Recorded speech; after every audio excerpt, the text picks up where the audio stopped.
Som gravando. Olá, aluno! Tudo bem com você? Hoje a gente vai fazer alguns exercícios aqui sobre fração. Eu sei que tem muita aula aí para você sobre fração, tem a própria videoaula, né, na disciplina de fundamentos, mas também tem aula sobre fração lá na disciplina de cálculo conceitos. Professora Ana, professora Denise também estão gravando aulas sobre esse conteúdo. Mas como esse conteúdo normalmente gera dúvidas aí, a gente recebe bastante questionamento na tutoria, também percebemos nas avaliações de vocês que às vezes vocês ficam com dúvida, eu trouxe algumas questões importantes para você lembrar sobre fração. Então, gente, lá no comecinho, pensando no conceito de fração, na divisão em partes iguais, o que você precisa compreender? Olhem aqui, olhem a figura que eu fiz aqui. Eu não sou uma desenhista profissional, gente. Não reparem aqui no meu desenho, não vão ficar criticando, por favor. Veja só. Eu tenho aqui uma divisão em partes iguais, porque a fração, ela representa sempre uma divisão em partes iguais. Então, a figura está dividida em 4 partes, e eu estou usando dessa fração, eu estou pintando ali 2 partes. Então, a gente vai representar isso com 2 quartos, certo? 2 quartos. Então, a gente tem 2 partes sendo utilizadas de uma divisão em 4. O numerador representa, então, quantas partes eu estou usando e o denominador em quantas partes essa figura está dividida. Todo mundo aprendeu isso lá desde o 4º, do 5º ano do ensino fundamental, tranquilo. Mas a gente fala, às vezes, em frações equivalentes. O que seriam essas frações equivalentes? Quando que uma fração equivale a outra? Para a gente achar as frações equivalentes, uma das formas é a gente simplificar frações, dividir o numerador e o denominador pelo mesmo número, lembram disso? Ou então multiplicar tanto o numerador como o denominador pelo mesmo número, quantas vezes a gente quiser, a gente vai obtendo frações que são equivalentes. Mas aqui na figura, o que representa essa fração equivalente? Vejam, reparem aqui nessa segunda figura aqui que eu desenhei. Então a gente tem a mesma fração de cima. Tá, o mesmo retângulo, pode pensar ali que é uma barrinha de chocolate, está dividido em mesmas partes e eu pintei a mesma quantidade. Mas se eu apagar aqui ó, a minha parte pontilhada, se eu fizer, agora dividir essa minha figura, opa, ó a dificuldade, né? Em 2 partes agora, a gente tem o mesmo chocolate, tem a mesma quantidade total, só que agora está dividido em apenas 2 partes e eu estou usando uma parte dela. O que a gente pode falar sobre a fração 2 quartos e a fração meio? Essas frações, elas são equivalentes. Por que elas são equivalentes? Porque elas representam a mesma quantidade de coisa, a mesma quantidade de chocolate. Na barra ali, a gente poderia dividir a barra no meio e comer uma parte, uma metade só. Ou a gente poderia dividir em 4 partes e comer 2, que a gente estaria comendo a mesma quantidade de chocolate. Por isso que são frações equivalentes. É bastante importante que você compreenda o que são essas frações equivalentes, porque você vai dar aula para os pequenininhos lá desde o 6º, do 7º ano.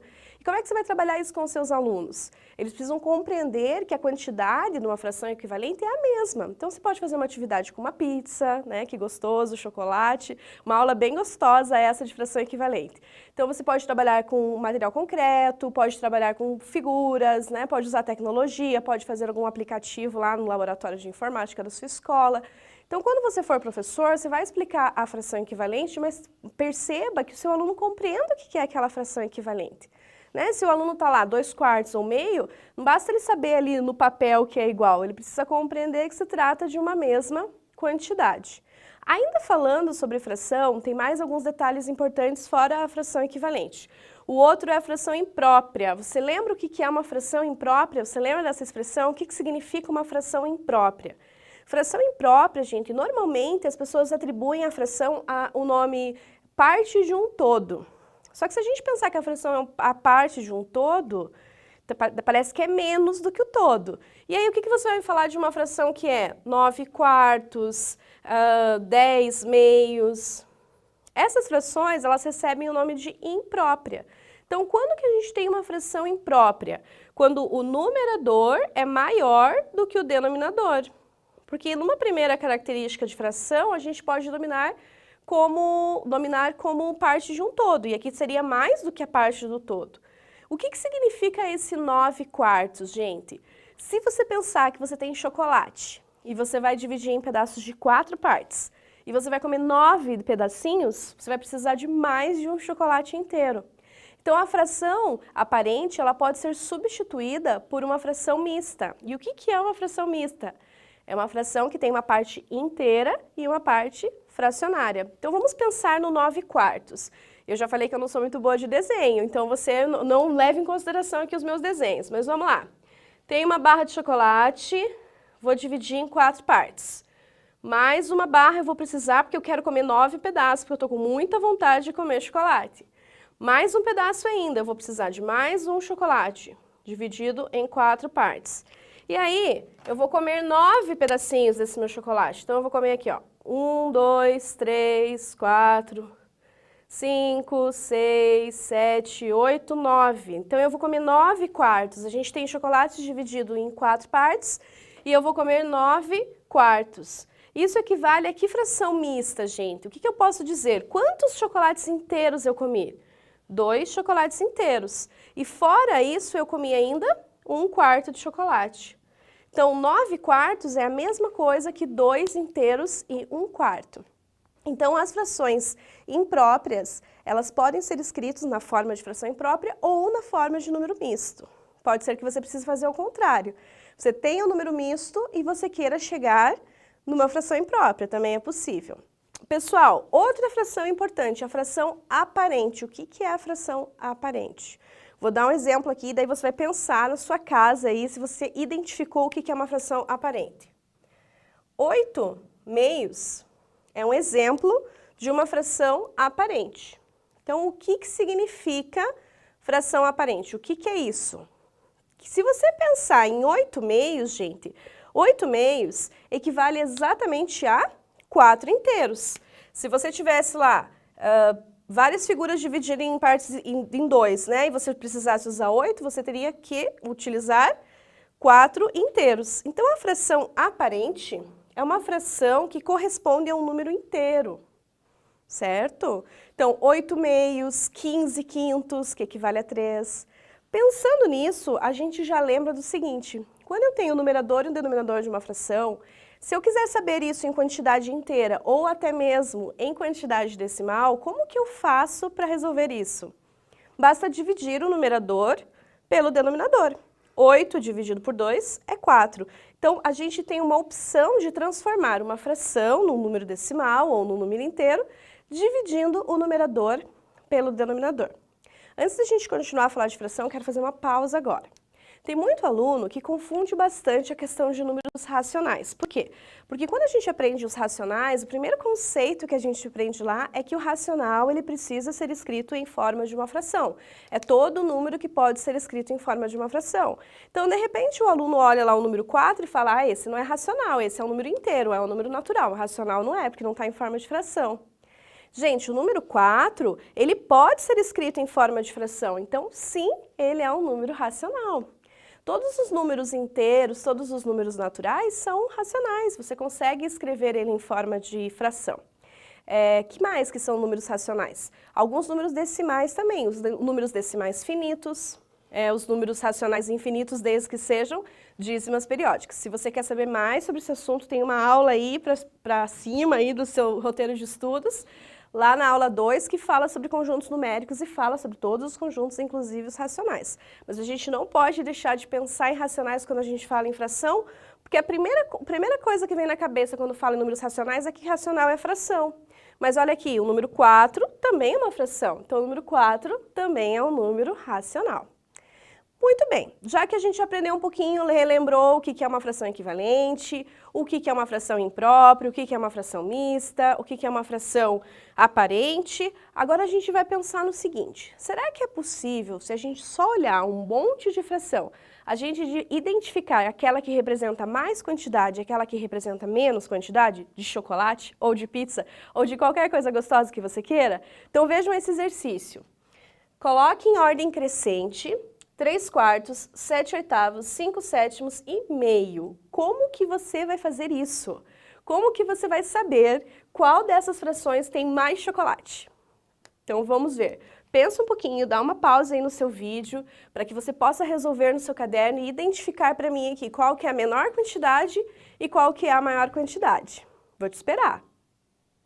Fez? Já calculou? Já sabe? Então vamos calcular, vamos ver se você acertou aqui. Gente, a gente comentou que para eu saber qual que é o resultado, quanto vale uma determinada fração, basta que eu divida o numerador pelo denominador. Então nós temos aqui 4 operações para serem feitas. A gente vai precisar descobrir a quantidade que representa 3/4, 7/8, 5/7 e meio. Professora, pode fazer isso com desenho? É possível pelo desenho identificar a quantidade? Claro que sim, você consegue com o desenho identificar sim a quantidade. Só que veja, você vai precisar de uma régua, porque se você fizer um desenho torto do jeito que eu fiz, não vai dar muito certo. Pode ser que você erre ali só no visual a quantidade correta. Então, não aconselho a se basear só num desenho, a não ser que você use reta, use uma régua, use um critério ali bem preciso mesmo para não errar pelo desenho. A outra maneira é fazendo cálculo, dividindo o numerador pelo denominador. Vamos fazer isso? Então, vejam, 3 dividido por 4 não vai dar uma parte inteira não, né? Dá 0, e aí você acrescenta um 0 e uma vírgula. 30 dividido por 4 é 7, 7 vezes 4, 28, sobra 2. Para continuar a conta, um 0, não precisa de outra vírgula, né, gente? 5, 5 vezes 4, 20, sobrou nada. Então, essa primeira fração, 3/4, ela equivale a 0,75. Muito bem, vou fazer a próxima fração agora, 7/8. 7 dividido por 8. Também é 0, não dá inteiro. Se eu colocar um 0 aqui, ponho vírgula. Agora, 70 dividido por 8, 8. 8 vezes 8, 64. Sobra 6. 0. Não precisa de outra vírgula. Vai dar 7, 7 vezes 8, 56, sobra 4. Mais um 0, 5. Fechou, né? Porque 5 vezes 8 é 40. Muito bem. Legal, gente, a gente já fez duas. Dessas duas que tá aqui, qual que representa a maior quantidade? 0,875 ou 0,75? 0,875, né, gente? Ele é maior do que 0,75. Então, a gente já sabe que a segunda é maior que a primeira. Vamos lá, apesar de estar dividido em mais partes, como tem mais, está utilizando mais, também deu maior. 5/7 agora. Agora, provavelmente, vai dar um número mais quebradinho, né? 5/7 talvez não dê um decimal finito, mas não tem problema. A gente conta ali umas 2, 3 casas depois da vírgula, que já dá pra gente perceber. Eu vou andar aqui, vamos perceber, então, qual é o valor de 5/7. 5 também não dá para dividir por 7, vai dar 0. Aí aqui vai dar 7. Opa, olha lá, qual será que vai ser maior? 49. Sobra 1 apenas, e daí 10 dividido por 7 dá 1. Nem preciso continuar, que eu já sei que isso aqui é menor do que 0,75. E a última, essa é fácil, né, gente? Meio a gente já sabe quanto vai dar, né? 1 dividido por 2, 0. 10 dividido por 2, 5. 0,5. Então, colocando em ordem, gente, essas frações agora, vamos perceber. A menor de todas é a meio, que equivale a 0,5. Essa é a menor. Depois, a 0,71 aqui, que é 5/7. A terceiro lugar foi para o 3/4. E o maior de todos aqui, o que representa mais quantidade, é esse que você vai querer, né? Com certeza, para comer o seu chocolate, mas vai ter mais chocolate para você comer, é a fração de 5/7. Então, gente, alguns conceitos, né, relembrados de fração. Se você precisar estudar mais isso, se você tem bastante dúvida, principalmente em operações, com frações, assista às nossas outras aulas. A gente tem bastante material aí de fração para que você possa chegar lá, quando estiver formado, um professor dominando totalmente esse assunto e ensinando de formas diferenciadas para os seus alunos. Pessoal, eu vou pedir um favor para vocês. A gente tem gravado esses exercícios, gravado essas aulas. Se você veio aí essa aula até o final, dê o seu comentário lá na tutoria. O que você está achando dessas aulas? Isso é importante para a gente. Fora as aulas padrões, as aulas de 55 minutos, as aulas da rota, nós temos gravado essas aulas para que você possa esclarecer mais suas dúvidas e aprender melhor. Então, se isso está sendo útil, deixa lá o seu recado. Não tem problema se for para criticar. Professora Flávia, eu não estou entendendo nada do que você está falando. Pode escrever lá também. Isso é bom para que a gente possa estar sempre melhorando. Então, eu espero o seu comentário lá na tutoria. Se tiver dúvidas também, pode aparecer por lá. Estamos lá para isso. Um beijão, um abraço, bons estudos e até a próxima aula.